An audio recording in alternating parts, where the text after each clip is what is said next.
మచ్బూస్ అంటే అరబ్బీ వాళ్ళు ఎక్కువగా తినే వంట అని చెప్తా ఉంటారు అందరూ. ఇప్పుడైతే ఇండియాలో కూడా తింటున్నారు. ఈ మచ్బూస్ దిజాజ్ని ఎలా ప్రిపేర్ చేసుకోవాలో చూసేసేయండి.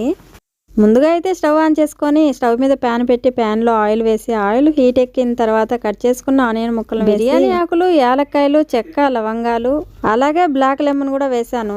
బుచ్చి దంచిన అల్లం వెల్లుల్లి ముక్కలను కూడా వేసి ఫ్రై చేశాను. కట్ చేయకుండా క్లీన్ చేసుకున్న చికెన్ అయితే వేసాను. కట్ చేసి కూడా వేసుకోవచ్చు. మచ్బూస్ చేసే ప్రాసెస్ అయితే ఇలాగే ఉంటుంది, కానీ 3 రకాల మచ్బూస్ దిజాజ్ అయితే చేస్తారు. సేమ్ టు సేమ్ ఉంటుంది కానీ కొంచెం డిఫరెంట్ గా ఉంటుంది. ఒక 5 నిమిషాలు చికెన్ అయితే నూనెలో ఫ్రై చేసుకున్న తర్వాత హాట్ వాటర్ వేసాను. ఇక్కడైతే స్పైసీ ఎక్కువగా తినరు, అందుకే 2 మిరపకాయలు అయితే వేసాను. అలాగే టేస్ట్ కోసం ఒక టమాటా వేసాను. తగినంత సాల్ట్ అయితే వేసాను.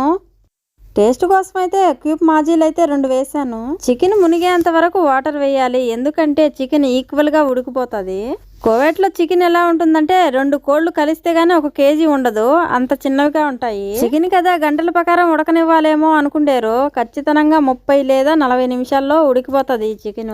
అంతకంటే ఎక్కువగా ఉడకబెడితే మాత్రం సూప్ గా అయితే తాగొచ్చు, ఎందుకంటే చికెన్ అయితే చల్లా చెదురుగా అయిపోతుంది. కొంచెం వీడియో అయితే మిస్ అయింది. బాయిల్ అయిన చికెన్ ని తీసి ఓవెన్ లో వేసాను. చికెన్ బాయిల్ చేసుకున్న వాటర్ ని మాత్రం ఇలా వడగట్టేసి ఆ వాటర్ లో 1 గంట ముందు నానబెట్టుకున్న బాస్మతి రైస్ అయితే వేసాను.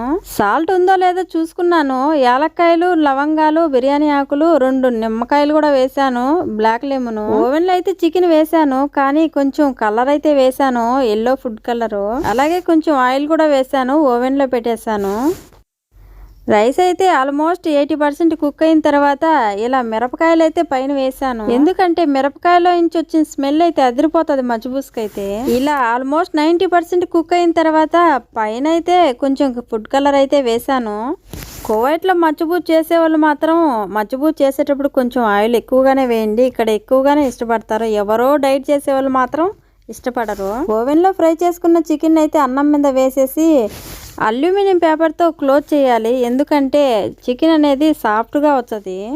కువైట్లో అన్నం చేసేటప్పుడు మాత్రం అన్నం అయితే పలుకుగానే ఉండాలి, కానీ కొంచెం కూడా మెత్తగా ఉండకూడదు, అలా అని బీయింగా కూడా ఉండకూడదు.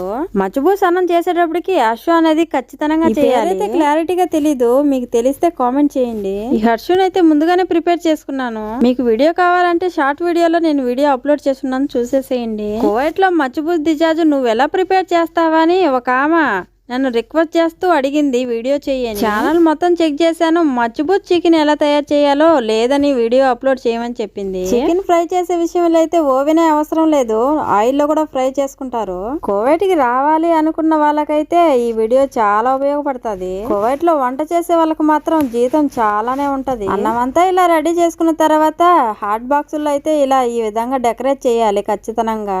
టేస్ట్ విషయం పక్కన పెడితే డెకరేషన్ విషయంలో అస్సలు తగ్గేదే లేదు అంటారు వీళ్ళైతే. ఒక అన్నమే కాదు, ఏ ఫుడ్ తయారు చేసినా డెకరేషన్ అయితే చెయ్యాలి.